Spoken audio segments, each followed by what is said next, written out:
NFL Week 16 is here, Ron.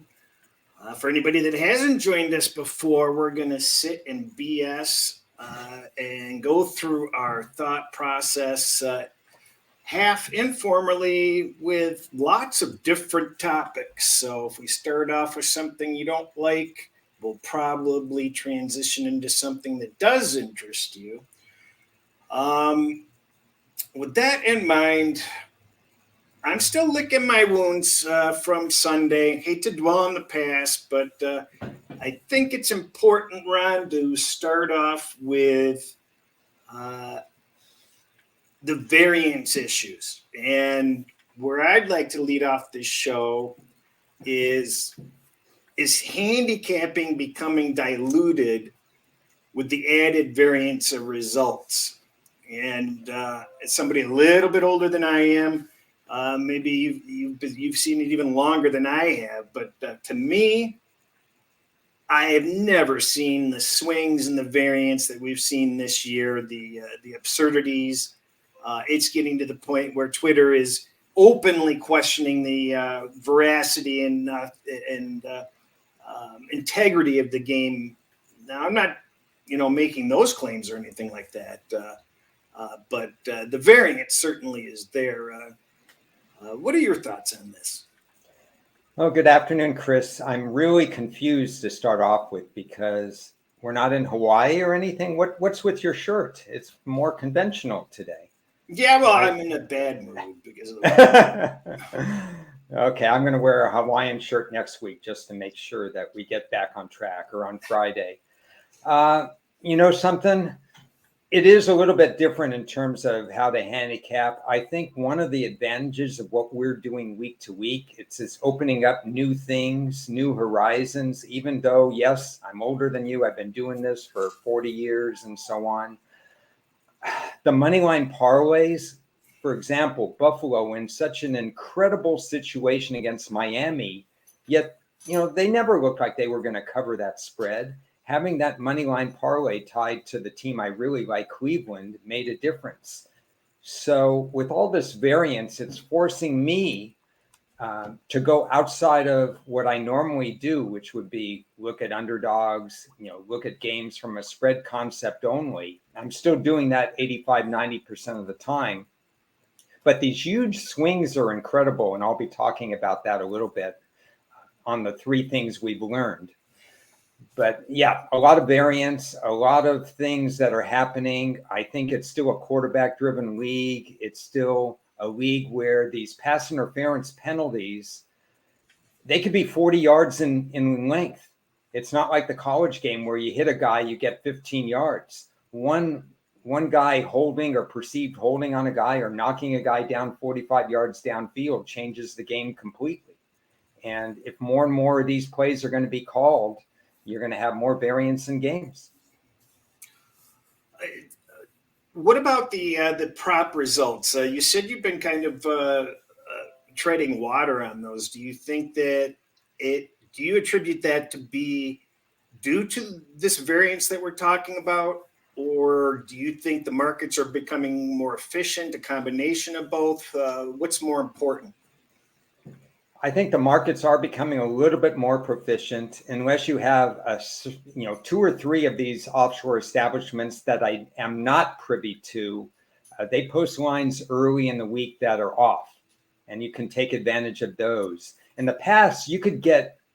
In the past, I'm saying in the very recent past, just last year, it didn't matter if you were doing props same day. You got value on these props anyway. They didn't move as much as they did in the past. So people are getting a little bit more efficient in that, but there's still things that I could learn about certain categories. I'm trying to put together kind of a list as to how I can narrow it down to have better results in the props. They have been 50% the last 5 weeks. On Saturday, I think it was 17-9. Started out, I'm saying, okay, we've turned the corner. And then I go 16-17 the rest of the week. So it's still an inexact science. You still don't know when you bet an over. Like last night, Dylan, the running back, he's 5 yards away from cashing on the over, and then he's in concussion protocol the next minute and he misses the entire fourth quarter. So you just don't know with some of these. It's still easier for me to take under positions than over positions, but the lines are priced a little bit different, and I can't quite get a handle on finding extreme value in unders like I used to. It's been said, and I think this game is getting a little too fast for some of these older guys running up and down the field. Let's just face it. There's two things that kind of go hand in hand here, and that is the age of the refs. Is that contributing to the variance? I say yes. Another thing which you didn't realize, the NFL rules. Shouldn't they be the same for every single game? I mean, why do you have different circumstances for different games in like a multi-billion-dollar industry? Well, you're going to have to explain that, different circumstances for different games. I mean, the only thing I can say with that is, yeah, certain refs have certain tendencies. Some refs do not call pass interference as much as others. Some refs look for offensive holding, defensive holding a lot more than others. Some refs will call roughing the passer if the guy touches the opposing quarterback, especially if the name on the jersey is Rodgers or Brady or somebody like that. But I'm not sure exactly where you're going to in terms of the different rules. Well, here it is. Boy, am I glad I didn't watch this game. I actually was zoning out, and believe it or not, I turned on the Patriot Raider game at the exact point where Jones took the snap and handed it off, and I saw the guy running, and then I saw that idiocy that happened afterward. But I didn't realize what had happened before. And, an obvious out of bounds touchdown, they hem and they haw and they look at the replays and they don't overturn it. In the meantime, and meanwhile, I'm looking at pitcher after pitcher after pitcher scrolling by with a quarter of this guy's foot out of bounds. And subsequently, I find out it's because they have different camera systems at this game. It was flexed out or something like that. How the hell can you have a replay rule and you have fewer cameras at this game, more cameras at that game? This is just preposterous. I find it incredulous that this is so Mickey Mouse. I see that all the time in the college game, because a MAC game is going to have 3 cameras and an SEC game is going to have 23 cameras. Yeah, but that's college.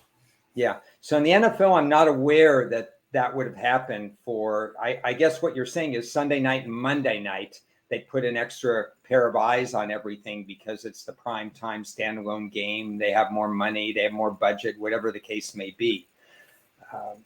Yeah, I didn't see the play. In fact, I wasn't even around to see the end of that particular game, but I can tell you 2 things. Number one, it should never have come down to that last play with all the fumbles and everything like that. Number 2, I'm curious why the Raiders didn't go for 2 when they tied it up with 30 seconds. Well, again, as I mentioned, I wasn't there, but from what I understand, the replay took so long and they still didn't get it right, that the thought is that they were probably going to go for 2, and then thinking about it, they kind of changed their mind, which, that kind of makes some sense because, part of the advantage of going for 2 is to get that defense off balance. You're pausing for 5 minutes, you're allowing them to set up. But all cards on the table, this was a really, really annoying week for me. It just infuriated me.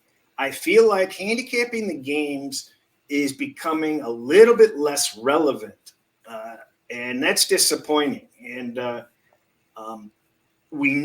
know when we watched college football, I knew the reason why variance was becoming more of an issue because of the elevated scoring. We don't have that problem with the NFL. We just had idiotic scoring, idiotic refereeing. I mean, I don't think the games are fixed, but at the very worst, maybe referees keep games closer from getting out of hand. But aside from that, I don't think there's any intentional hanky-panky. They're just inept. And it's almost every game, and it's really, really frustrating that we bet real money on this. Ebb and flows of games can be decided by referees, how many calls they make, what their tendencies are. But the other issue, and we have to bring it to the table even if the NFL doesn't, it's injuries. I mean, it's just crazy. How do you handicap a game where people, 5, 6, 7 people, I think it was last Thursday's game, in the first quarter, we lost 5 people for the rest of the game. The previous Sunday or Monday night game, same thing. 5 people are lost before the game is 1 quarter old. There are just too many other moving parts to handicap when you don't know if this player's playing, this player's not playing, and something like that. And if it happens in cluster where they're down 2 defensive backs by the time the fourth quarter comes, of course these comebacks are going to happen. It brings to mind maybe you should do more in-game betting and experiment with that and so on. But who wants to be doing that, especially on Sunday when there's 5, 6, 7, 8 games going on? It's harder to handicap a game from start to finish without doing in-game betting. And I think injuries are part of the equation. Well, my contention is, I've said it before, and I think it's worth repeating. I believe that it doesn't matter what you do with your handicap. There's nothing you could have done for 50% of the results. You can take a look and dissect the box scores, and you look at the referee calls, you look at the injuries. Whatever was unpredictable, there was no way you were going to get the game right. They're coin flips. And our goal is to win 70% of the other 50. And the thing that I fear is that 50% going up to 60%. And then we're trying to get 70% of the 40%. And that's the way I felt coming out of Sunday. Okay. It wasn't like I got buried on Sunday or anything. I don't like the way I'm losing these games. It's really frustrating. It takes the fun out of it. And I don't want to watch it. And just very frustrating. I do get people, and the reason I'm bringing this up, it's not because I'm whining. It's because I had a bunch of DMs over the last week of people that are really frustrated, not just with the NFL, with the NBA and other sports. And they've been asking me, well, how do you handle it? And the only thing that I can say is that I think everybody goes through this type of stuff. I feel like I take it more in stride than the average person. I think you do also. But I don't care who the hell you are. There's going to be those weeks that really kind of, bend you over and fill up the keister. And it's frustrating. And the only thing that I can say is I'll let you comment afterward, Ron. I just had to walk away yesterday. I took almost a near day off yesterday just to kind of recover and just relax and decompress and just kind of get my mind off of it. And the number one thing I do suggest is you don't dive back in. And if mental health and perspective and avoiding being on tilt is extremely important. And the inverse of being on tilt is also very bad. If you're winning everything and you've got an overwhelming euphoria, that's going to work against you also. You've got to maintain and stay kind of in the middle. Yeah, I think we've said many a show, step back if you've had a bad week and so on. Take the day off, go away from football and stuff like that. It's not going to go anywhere. That's why you and I never talk about what a lock is. So this is a lock. This game can't lose. This game can't do whatever and so on. There's no such thing in the NFL. The football is a funny shape to begin with. One pass, the guy could drop it when he's wide open and stuff like that. I've been incredibly pleased with my formula and my metrics this week. This year, in terms of where I'm going. And if I lose some 50-50 games along the way, I've still seen my analysis. I really just feel good about my analysis. It's a long race. It's not a week-to-week thing. If something doesn't go well for 1 week, it's the smallest of sample size. Even if you bet half the games, that's a sample size of 8. If you bet, 4 or 5 games, that's just such a small sample size. Just go on, just look back at what you do and see if you need to change how you're approaching the game from a metric standpoint. And then you can make some tweaks here and there. Is the pass defense percentage as important as it used to be? Is coaching as important? Is quarterbacking as important? Is the run game changing at all? You just take a look at these little things and add them all up. But I'm kind of happy the way it's going. And you're right. You must keep an even keel. You can't be impulse betting ever. If you impulse bet, then you shouldn't be watching this show. And just to respond, a few people in the comments have mentioned how I mentioned in the beginning of the year, you got to treat yourself to something nice and try to do something good instead. And yeah, hopefully I'm doing something tonight on that. Just one quick thing, kind of going along on this. Kev O'Neill on the Odds Breakers on his pod discussed this, and it's very true. Is the problem is if you're a winning bettor and you're winning at a high rate, let's just, in NFL, I coming into the season, I was over 57, almost 58% over the last 8 years. Well, if you're a winning bettor and there's a lot of variance, that means you're getting screwed 58% of the time. You're getting screwed a hell of a lot more. And that's the problem, because the crappy bettor, the coin flipper bettor, those are the people that are benefiting from this variance. The people that are working off of metrics and stuff, the variance isn't going to benefit them. It's going to benefit the coin flippers. Yeah, you're putting yourself in more close game situations. You're giving yourself more of a chance to win. Therefore, you're giving yourself more of a chance to lose on a fluke play or something like that. If you're going 0-4 and you got blown out by 30 points in each game, less stress, but something that's a problem. I like Birdie's point about be in control of what you can. Know your strengths. We've said that so many times.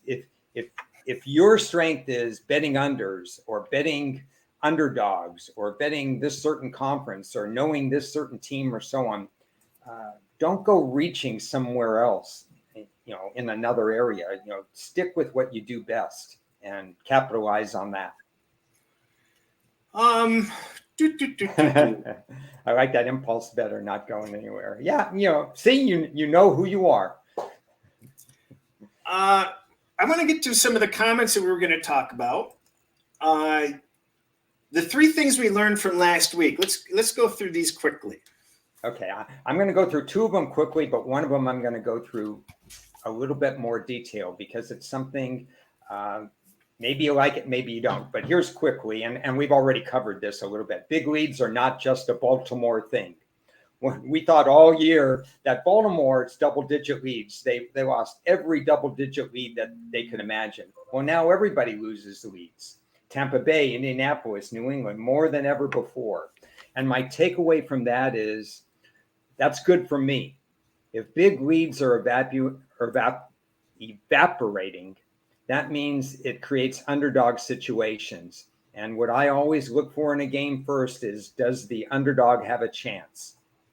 And then if the answer is yes, I hone in on it that way. If the answer is no, then I kind of look in different directions, see if I want to take the favorite, why do I want the favorite, and so on. But I think underdog bettors generally might benefit from all these evaporating leads.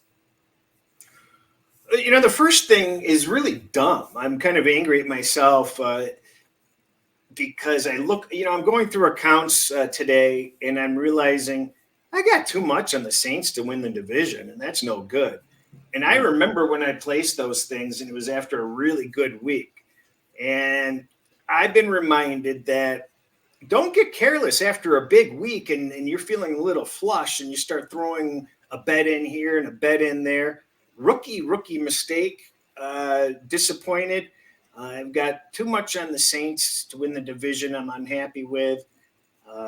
And that's a reminder that I was given from last week.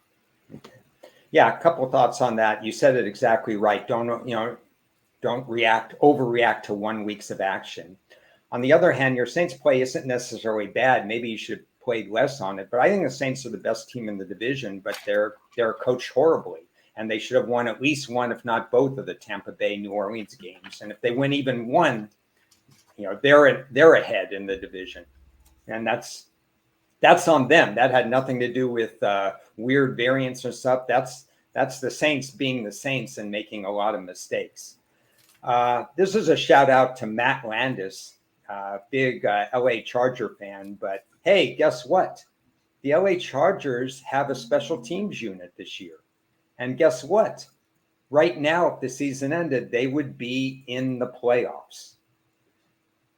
They also, we mentioned this last week, the Chargers are likely to be favored the rest of the way through. So they may stay and remain in the playoffs. And to me, one of the reasons why is we're not looking at 32, 31, 32, 29, and 32.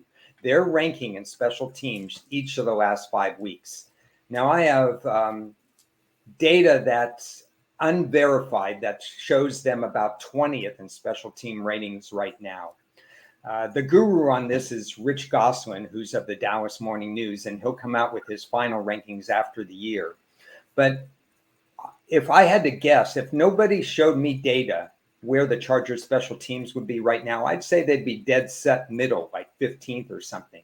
And I've said all along, and I said this to Matt, if they finish in the top 19, which is practically where they are right now, then they're a playoff team because they have a lot of talent and they have a good quarterback. So that's my number 2 takeaway. And we saw it with a last second field goal and no mistakes on punt coverage or kickoff coverage. The LA Chargers are for real if they really have shown up their special teams. That's what I learned. This is a kind of a confusing one. Is that the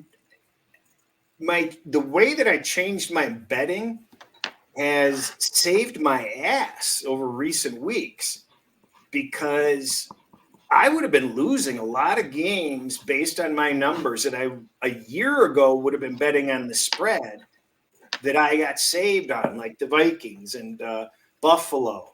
A few in New England, I had some teaser, but there's been more than a half a dozen games that I flipped one way or another because I changed my betting. And while I pat myself on the back for that, there's a huge concern for me that I need to go back in and dive at my numbers, because while I'm celebrating one thing, I'm realizing, wait a minute, I'm not covering these spreads like I should be. And the only reason I'm doing these betting maneuvers is I'm betting the games I would be betting anyway. I'm not creating new bets just because I'm getting extra points or a money line. These are bets I was going to make on the spread anyway. So that's a big concern, that my parlays or teaser layering is winning and my straight spread bets aren't. So I need to go back and really dive deep in and reevaluate and take a look at, hey, what the hell's going on here? Yeah, I think that's a good point, because on the one hand, you realize that there are alternate methods of making money when the situation arises that you've leveraged yourself excellently. But on the other hand, my first reaction when I make those plays is, am I on the wrong side? Should I be playing the other side? If I'm not comfortable with Buffalo minus 7.5, why don't I like Miami plus 7.5 against Buffalo? So I have to ask myself these questions as I'm going through. In that particular case, the situation was so unbelievable for Buffalo, I probably could have bet the minus 7.5, but I just didn't like the hook there, and I found other ways to deal with it. So it raises a lot of things, and I'll bring up some points on it later. The third thing is a little bit a longer thing, so bear with me on this. I think there are certain metrics that gives me at least an edge in the market. Cris, you and I have talked about many times how we try to be ahead of the market. You were ahead of the market on Washington in 2021. We were ahead of the market when Trey Lance went down this year. I was ahead of the market when I looked at Cincinnati, for example, this year, and I said, wait a second, they're going to be better than people think, better than I thought. Sack differential. I want to talk about sack differential and what you could learn from that. And again, nothing is 100%. If you take sack differential and you apply it to Cincinnati, it doesn't work. Joe Burrow is that good. That's just the way it is. But if you take sack differential, look at the Rams. Last 3 years, they had a plus 20 or so sack differential and 50 or more sacks each of the last 3 years. You and I were down on the Rams at the beginning of the year, very down on them. After week 4, their sack ratio was 7-16, minus 9. We cross over stats. I cross over stats after week 4. So the Rams were not a fluke. They were never going to be better than what people said. When you say, oh, they just had a slow start, they're going to be fine. No, the data didn't say they were going to be fine. Sack differential matters. Seattle had a minus 13 sack differential last year. I was on an island saying that Seattle would win 7 games this year. After 4 games, they had a flat turnover ratio, and Geno Smith was overperforming. They've been pretty much flat or ahead of the game on the sack ratio all the way through, and that's the characteristic of an 8-9 or 9-8 team. I was right about Seattle, and sack differential gave me that knowledge. San Francisco, New England, Dallas, Philly, Kansas City, they're all plus double-digit sack differential. If New England doesn't give away the game last week, they're in the playoffs. The other 4 are squarely in the playoffs. How about Indianapolis? I projected 41-32 as a sack ratio. So they looked like a possible playoff team at the beginning of the year. After 4 weeks, their sack ratio was 7-4 and 15 against. That's minus 8. Indy was not performing to expectations. It was time to pivot. I don't know how many people pivoted on Indy after week 4, but they were a half a game out of the lead, I think, at week 4. They were 1-2-1. Everybody still had them high, but their numbers, their sack differential, told me that they didn't belong in the conversation. A couple more examples, Chris. Chicago, 17-46 sack ratio. Just because they started with 2 wins, that didn't make them anything great.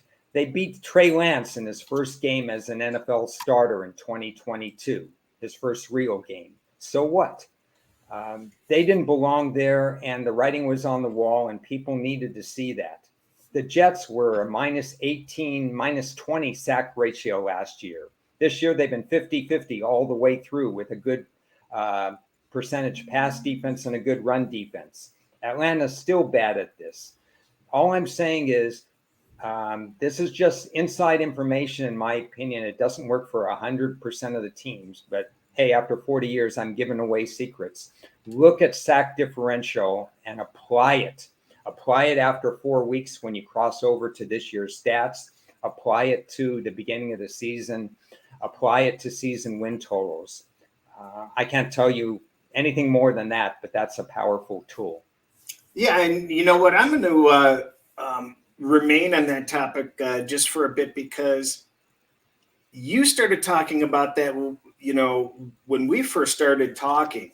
And boy, that shit just bored the hell out of me. It was like in one ear and out the other. Yeah, okay.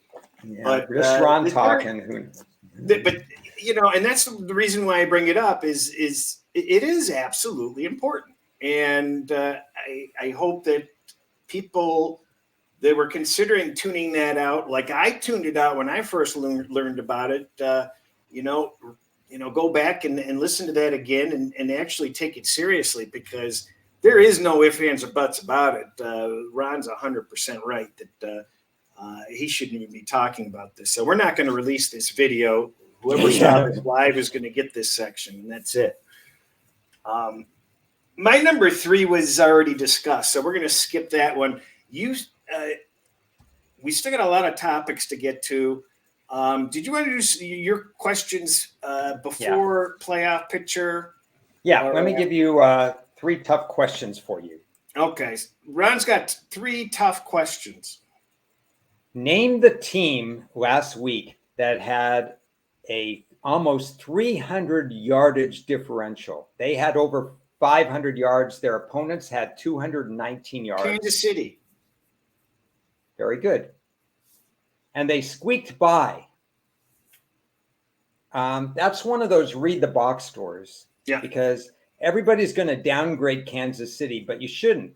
They had 300 more yards. They also had 102 penalty yards. And that's, if they can't stop these needless penalties, that's going to that's going to cost them. That's already cost them to get to a Super Bowl. Remember the offsides that Jones had, that was it in the Super Bowl itself or to get to the Super Bowl, but it cost them dearly. So Kansas City had a 300 yardage differential against Houston and needed overtime to win. Read the box scores. Very good though, Chris. You thought you were going to get me on that one, but it was brought up this morning. We were having exchanges with some people, and this Kansas City defense is awfully mediocre. It's just damn middle of the road, and I don't know how you can be a top 1 or 2 team if you're a number 15 defense consistently. It seems like there's a huge difference between Kansas City and Philadelphia, in my opinion, and that is Philadelphia is playing no one-score games. Every game Kansas City plays is almost a one-score game, and I feel like that they do it intentionally so that they are not going to get rattled. And I think watch what happens when Philadelphia has a one-score game in the playoffs. I think it's crash and burn some way, somehow. And just one other point, Buffalo's doing the same thing, but I don't think it's by choice. I think they're struggling. Yeah, I think you're right there because the defensive metrics, if you compare last year to this year, Buffalo is a different team defensively and not in a good way.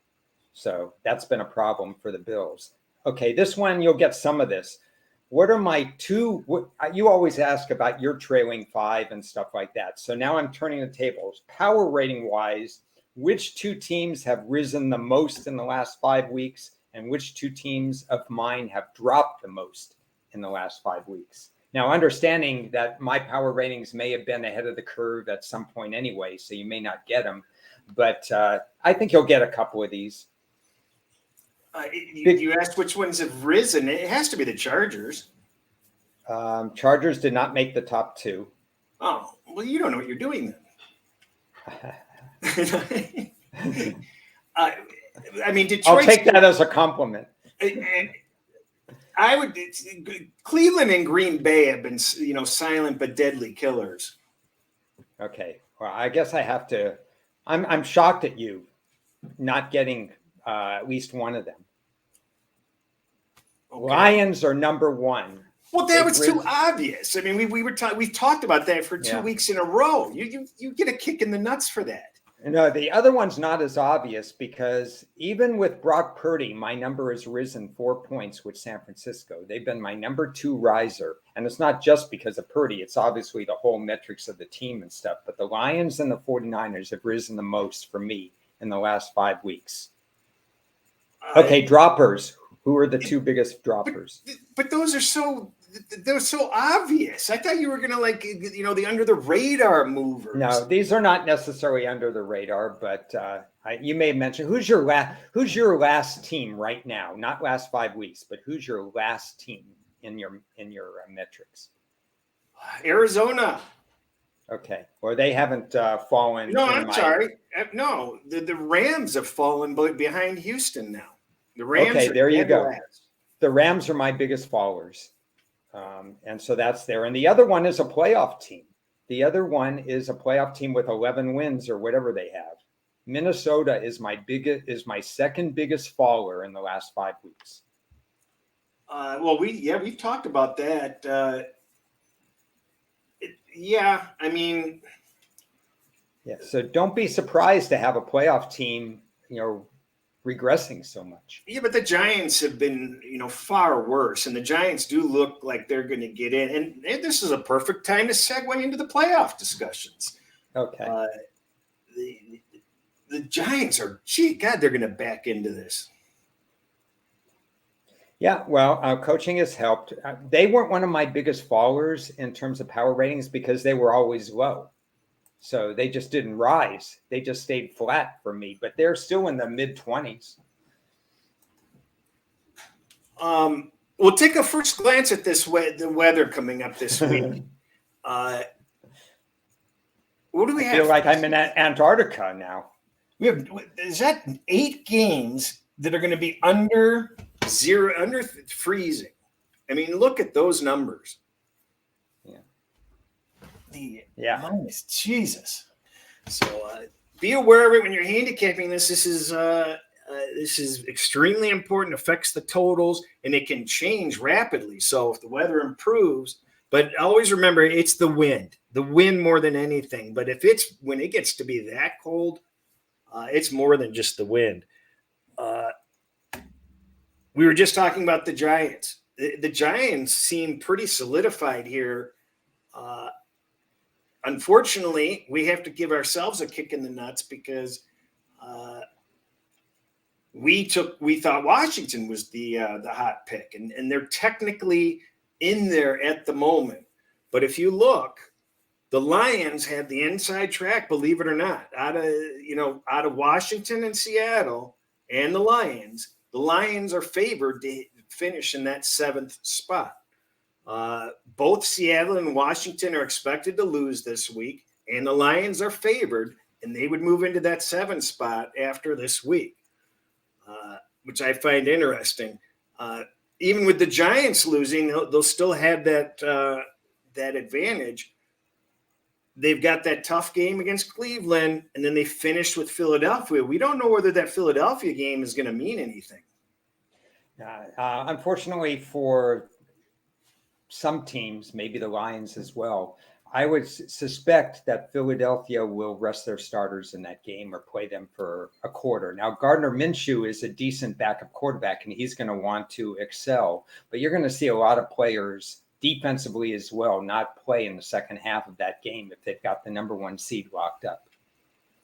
Well, they don't have the number 1 seed. They're expected to lose this week. If Minnesota wins, that keeps them in contention for the number 1.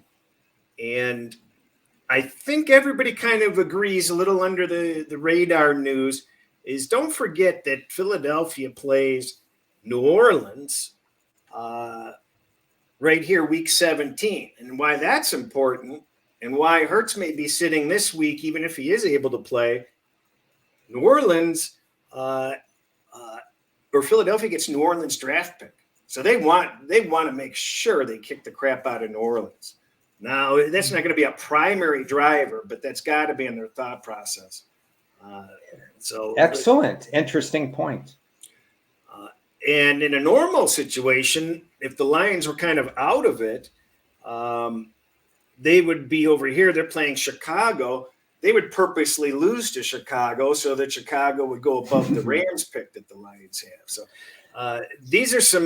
there's probably other situations like this around the league that they're not overly important, but something you just want to keep your eye on. But Green Bay and Carolina are alive in this situation also. Carolina's alive in their division.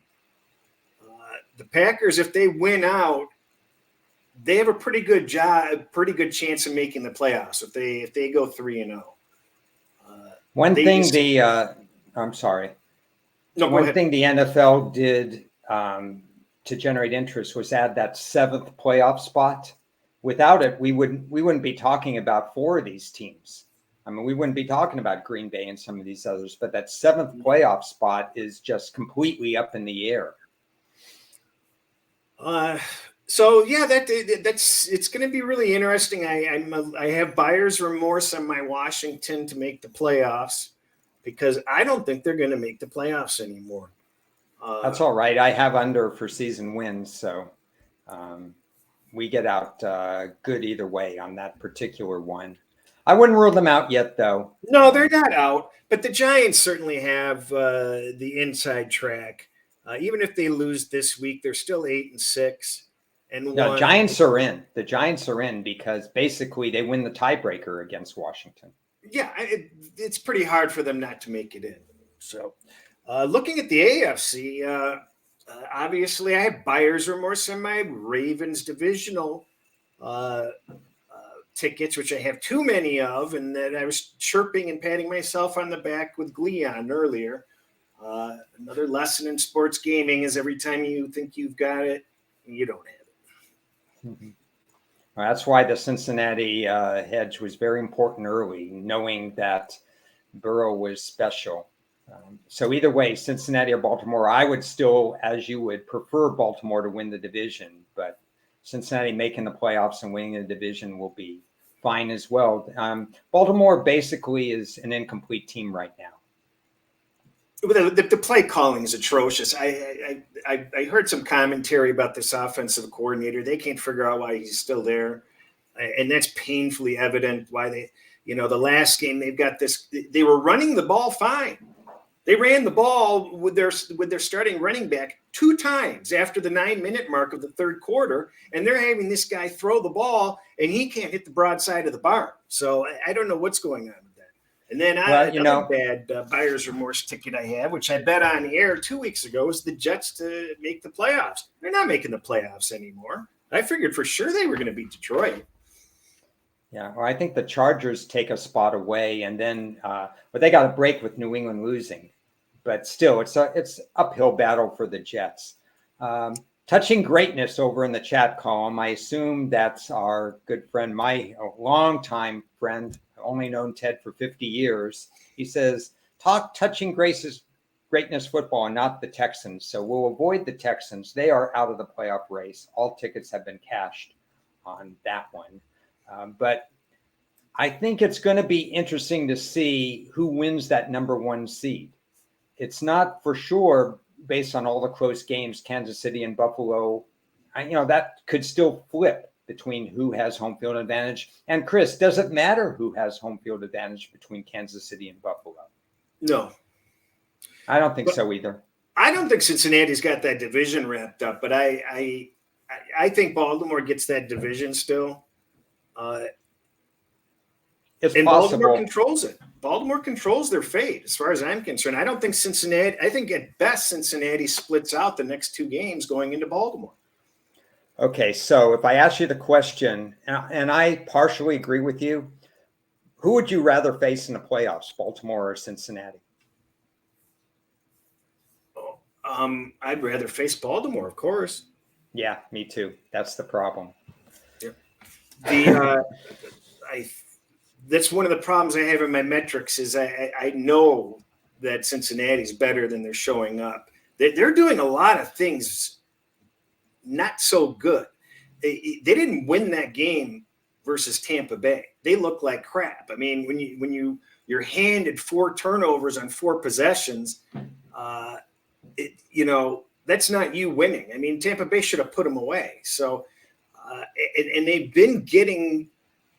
They haven't been that fortunate in previous games, but they're not as good as everybody thinks they are. They are good, but there's cracks in that armor, and I think that they're going to come out this week and next week. It doesn't mean that they're not any good. They're certainly better than a Vikings type of team, but I think you're going to see some cracks in the armor with this team.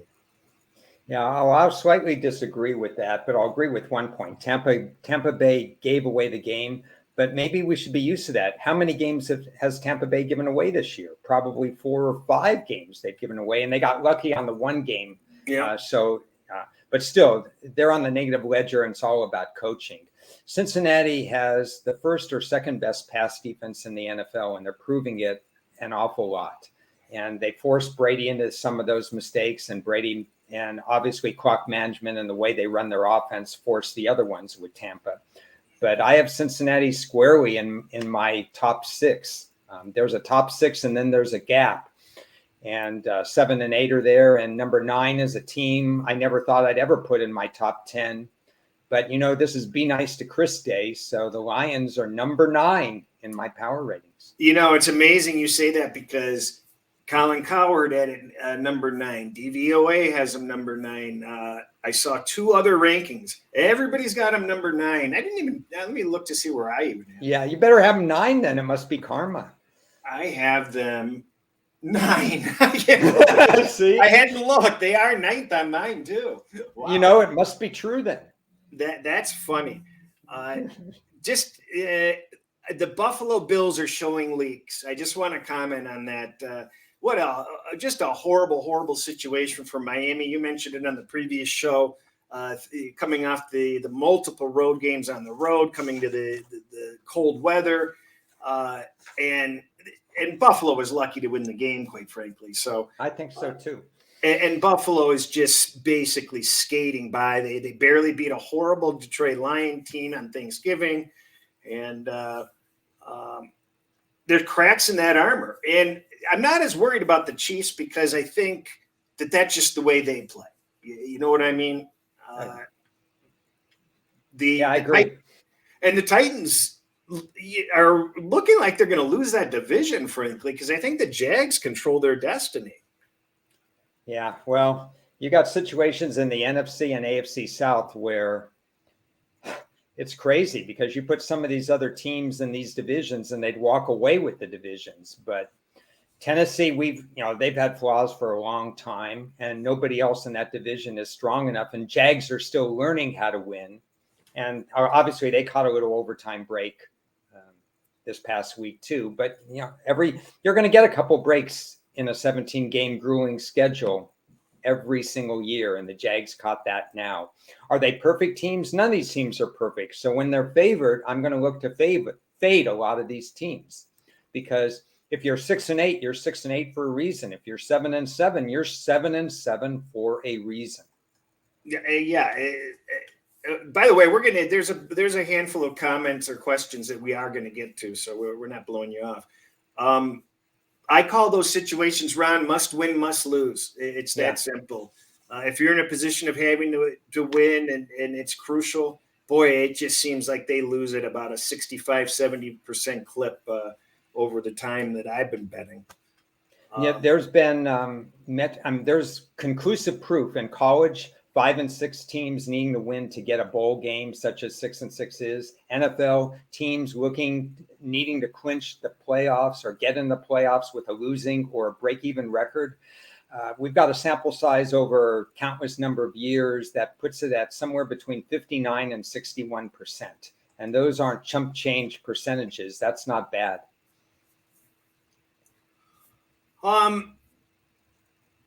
When I get to a couple of these questions before they get lost, Ron, in your opinion, what sportsbook in Vegas do you value the most as far as their opinion, since you don't live there? Yeah, I don't live there, so it's harder for me to answer that. But obviously, Circa is the one that people would pay attention to the most. They're not afraid to come out with their own lines. They're not moving because somebody else is moving. What was the example last year where somebody moved a line or they had the wrong line and everybody self-corrected to that line and then everybody had the wrong line? So you could tell some of these people are not bookmakers. They're just running a business. Circa is in the bookmaking business, so they have to be accurate to make money. And so those are the ones, that would be the first look for me. You have to actually know the reason why the line is where it is. For example, last week, Minnesota, when the market was 4 to 4.5, Circa put out a 3 on Minnesota last week. And that's, thank goodness they did, because it was, I think, bedtime on the East Coast and almost bedtime for me. And I hit that thing a couple of times and it landed on 3 and made me a lot of money, which was nice. But you have to be able to figure out, well, why is it there? Are they looking to level their action? Is that an opinion? Because those are two entirely different things. When an MGM takes a big future on the Cardinals to win the World Series and they're going to lose millions and millions of dollars, well, they're going to have an opinion on trying to get some money on the other way, the other way as the season goes on. But even sharp books are going to be in that position also. So in that position, they were basically kind of leveling off. It wasn't that they were taking a stand on it. It's, they got somebody that's betting a lot of money in there, and they don't want to be holding it all. But I think early in the week on like college basketball games or whatever, they may just be generating trying to get some action. But as it gets midweek and when you saw the Minnesota 3, they're making an opinion, I think. Well, as Matt Metcalf, who, if you have not seen the interview with Matt Metcalf on the summer series, find it. Every bettor should watch that video. It's absolutely an awesome, teach you a lot about what a bookmaker's perspective is. We ask questions that you have never seen anybody else ask. It's very informative. But one of the answers he gave is their number one goal is to get to the number as fast as possible. So they put the numbers out and they want to get to the best number as fast as possible. That's their goal. So keep that in mind with those early week stands. If they just sit on their ass and they don't do anything, they don't know where the number is. If they're not prodding the market and making things kind of move a little bit, they don't know where the true market is. They don't want to wait till the end of the week when the limits are really high. They want the market as efficient as early in the week as possible. If they could possibly release the efficient number on Sunday nights, they would. They can't. So remember that when the line's bouncing around. As far as better online or circa, it depends on the sport. It depends on the event. A lot of these sports books, like William Hill takes stands on stuff and they can be right. They become a sharper book over recent times. Westgate can be very sharp. I can tell you Westgate baseball futures, they won almost everything. And Circa lost almost everything that I put in. So in baseball, Westgate was sharper. In other sports, it might be flip-flopped around. One of these places may have a more specialized hockey department or a specialized college football department. So, but everybody knows that the Bet Online and Pinnacle, not as much anymore. Bet Cris, Circa, these books are the ones. One way or another, they're going to be market makers. Yeah, I can't disagree there. I've seen with other markets like the prop markets, different companies step up to the plate. It's not something Circa really wants to get into. So it depends on the sport. It depends on what within the sport they are trying to book. And it could change. It could change in the off season. They could hire a different handicapper and try to get more efficient in the market. I was on Carolina and Washington, and that really sucked. So that's what I have to say about that. I had the Giants, so I was proud. Yeah, but if you look at the box score, who was supposed to win? All I knew is I had more than 3 points, and I didn't care what happened. But if you look at the box score, who was supposed to win that game? I would say it's toss-up. Okay. You were just lecturing everybody 30 minutes ago about make sure you examine the box scores. No, I didn't. Go ahead and take a look at the box score, and you tell me who was supposed to win the game. It was frustrating. I didn't watch any of the I didn't watch either of the games. The fact that Carolina had never had a chance to win, it was a huge disappointment. At least Washington had a chance and was in the ballpark, but they were both letdowns, and very disappointing. Carolina was too predictable, and Pittsburgh likes to play predictable teams. You've got too predictable. I forgot all about this, and I don't know whether we mentioned it on the show, but the Washington bye week. I mentioned it to people. I go, one of the things I worry about is Washington was on the roll of rolls, and then the bye week comes in, and now all of a sudden they come out and lay a turd sandwich out. I think that might have been it. So I kind of have to expect a better effort from Washington this week. Okay, let's see. New York Giants won the sack battle against Washington 3-0. That matters to me. The evener was the fact the New York Giants were +2 in turnovers. Each turnover is 3.5 points, so that's 7 points, and you had an 8-point margin. Certainly the game could have flipped either way, but I wouldn't say Washington won the game, and I certainly with points, with more than more than 3 points, I think I had the right side. As far as who was going to win the game, toss-up. What was the yardage on that? I don't have the yardage. I didn't. Yeah, I didn't think you'd find the yardage. I went to my metrics. Yeah, okay. Thoughts on Buffalo, Chicago over 40.5? Didn't we say it's going to be cold? going to be really, really cold. But Chicago has played a lot of overs this year, and Fields does it with its legs. We talked about Buffalo not being perfectly suited in terms of the way they're playing defense. Josh Allen has played in a lot of these conditions, and he still put up some points, 32 last week against Miami. I don't have wind is the equalizing factor. When you have winds that high, it changes things. But if for some reason the winds go down to 15 or less, I wouldn't be so running to the window betting an over in that game. I mean, betting an under in that game. I wouldn't necessarily go under because these teams, I just think they get chunks of yardage whether they go on the ground or through the air. Vikings line is trickling up a little bit as I notice. Let's see what other questions we have. There we go. There we go. Steve says Washington outgained the Giants by 99 yards. I thought it was more than that. Yeah. I thought I told Steve not to chime in unless it's in support of whatever I say. Yeah. I'll call him back.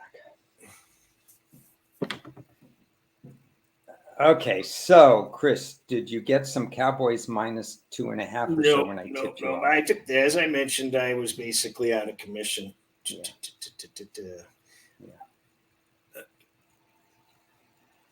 Ooh. Okay, so look at that. We've got the guests announced for Friday's show.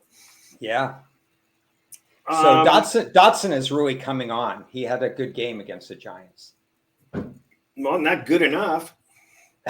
he had a very nice catch in that game. And San Francisco, that's one of the stars of their defense. They have many stars on that defense. Have you placed any bets yet? Not in the NFL. I've been too wrapped up in trying to catch up in college and a lot of other things. I think I mentioned to you offline that I was going to try to whittle the games that I look at to somewhere between 5 and 8 this week and try to take a break from trying to handicap all 16 games.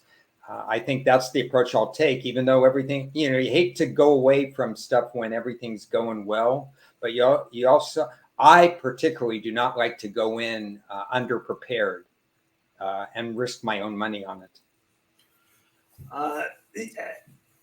Yeah, when I did my work, it looked like I potentially had a lot of plays this week, and it kind of made me, and then I realized I don't need to be, because it's just far better off to find out what the motivational aspects are. For example, what's San Francisco going to do? A team like San Francisco, before you sit there and you put in your big teasers and you think that they're going to win the game for sure. Well, how much do they really have to try? Are they going to really improve their draft spot or their playoff positioning? They can't get the number 1 seed. So some of these in-betweener type teams may start resting players or not be as focused. And that's what my concern is with a team like San Francisco. Already has the division wrapped up. What are they going to do? I don't know for sure. We don't, as you mentioned, we don't know for sure. The Eagles could just take the game off and say, we don't need to get our ass kicked by Dallas. We don't need to show what we have. We can wait to the playoffs to do that. We can afford to lose one of these games, and it means absolutely nothing for us. And we're going to go in and smoke the Saints. So that's an issue. What about the Vikings? The Vikings are in that same position as San Francisco. Are the Vikings going to show up this week? Do they really have to? So just some things to consider that isn't, floating around in the back of my head as far as coming into these games. If you're going to sit there and back some of these better teams, is make sure that they have a reason to put forth the maximum effort. I can't wait for that Denver Ram game. That line's up to 2.5, and I was going to bet it a pick, and I missed it, and I'm kind of glad I missed it. I don't think the Rams are entirely dead. I think they've got a shot, but I was supposed to bet Denver a pick, but it's a no play. I'm going to look at that game for 5 minutes and pray that I find nothing so that I can forget about it. Did you handicap the Toledo Liberty game, Ron? I handicapped it, I simulated it, and I want nothing to do with it. Do you have anything to do with any of the college football games from now till Christmas? From now till Christmas. Okay, reel off what the games are. I could tell you on my cheat sheet what I've done. Well, you got South Alabama, Western Kentucky. No, I don't have that.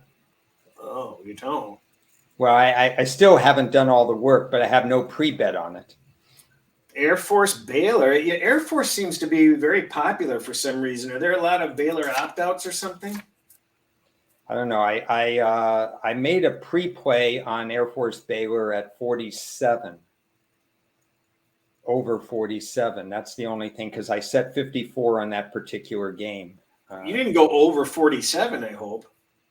I did. It's 43. I could check my ticket. It could have been a bad move on my part then. Do you have your bifocals or spectacles around? Oh no, I got it. Yeah, I see it. No, I have a bad bet on the game. Sorry. Oh, really? Yeah. Uh-oh, you get a kick in the nuts. Hey, I have to be honest on it. You know, I could lie and say, oh, I didn't really have that bet, but I did. I do. I'll have to handicap it and see what I could do, but that's what I have. I have Washington, Texas over 64.5, but I think that's after Christmas. Oh, Houston, Lafayette. You were talking about, a team like Houston is going to have a hard time getting up for this game probably, right?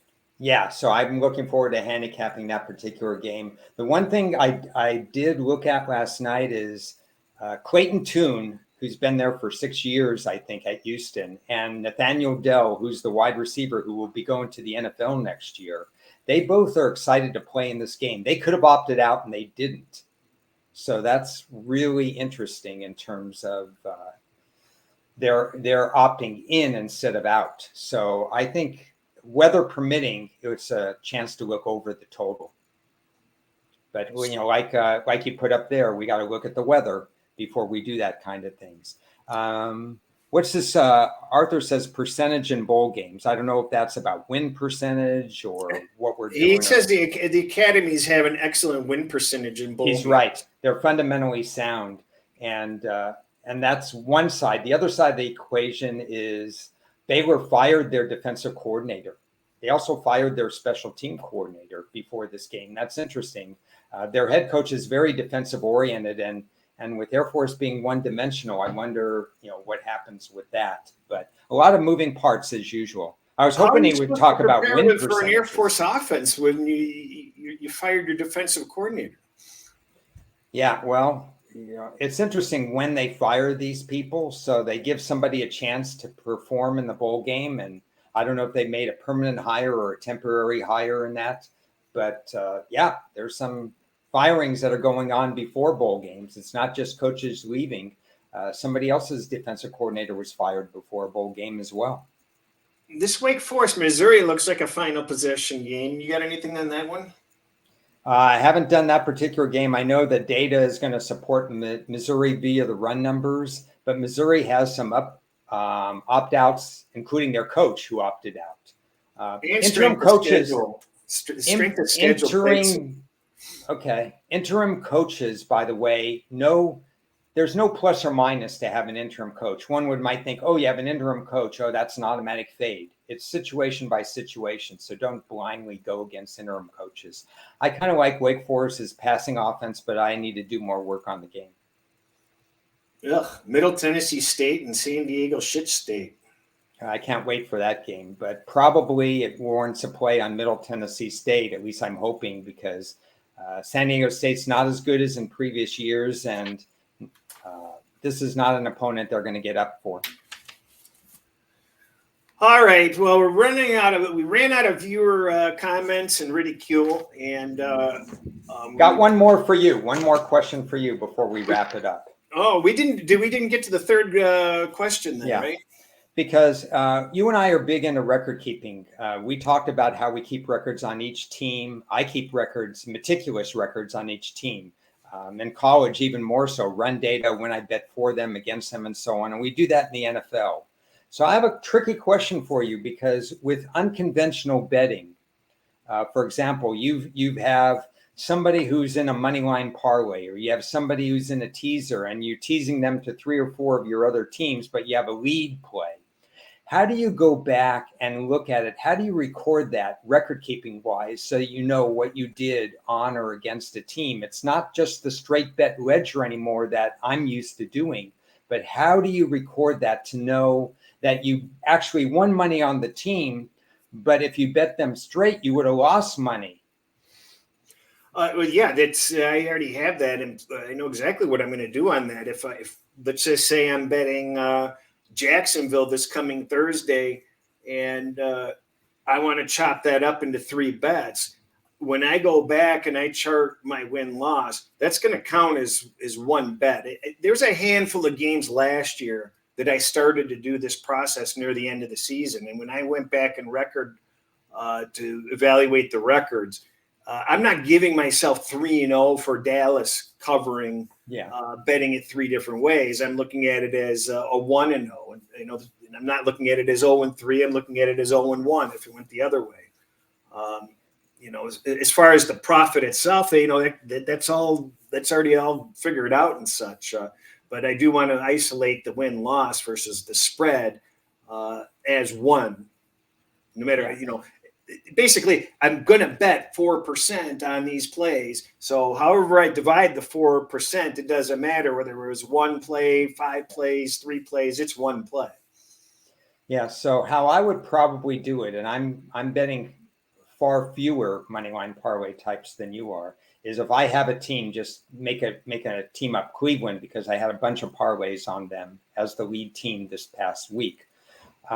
I will have a 1-loss record for them. I bet on Cleveland 3 times. These were the spreads. I bet on, my record as an underdog, a record as a favorite, and so on. And I'd have to have a separate category. I use Cleveland in a parlay X number of times. This is the situation. Did I win on them? Did I lose on them? And I'd separate it from the straight up with the spread. Yeah, I mean, unfortunately, I'm able to do that also, where I can just bring the stuff up, and that is important to do. I don't think the Packers at 80-1. I mean, I don't think they can win, but if they can make it into the playoffs, you've got nice hedging. Yeah, long shot to make it in, I think. I have nothing else. Friday we have 2 games. We do. Now, what are they? I'm going to be in big trouble if I don't remember them, so I'm going to pull them up if you don't already have them. Oh yeah, I got them. It's Okay. Buffalo and Chicago, the Ice Bowl, and Washington and San Francisco. We're going to discuss, Ooh, and hopefully I ones. won't get disconnected. Yeah, we'll carry on with whichever way that's possible. So, well, a lot of stuff in here for this show. Thanks again for comments and participating, and hopefully, are we going to be back next Tuesday or not? I don't know. My schedule is really backed up. Yours might be too. We've got a lot of stuff going on. We may not be back next Tuesday. We'll give a heads up one way or another. Come on. Even if you've got company over, you can BS about it for an hour. I mean, geez. I'm not going to let you off the hook on that one. We just may not go live. We may be doing it at a completely different time. Well, okay, that might be true too. So we'll make our best efforts to have some sort of a show, even if it's an abbreviated show, just to accommodate Ron's demands. He's like the Katherine Heigl of demands here. Uh-oh. I don't know the reference, but I've seen her in a couple movies, and I'm not going to comment because I'm a nice guy. That's why you don't see her in any movies anymore. All right, thanks everybody for joining us. We'll be back Friday at around 11 Pacific. So see you later. Bye-bye.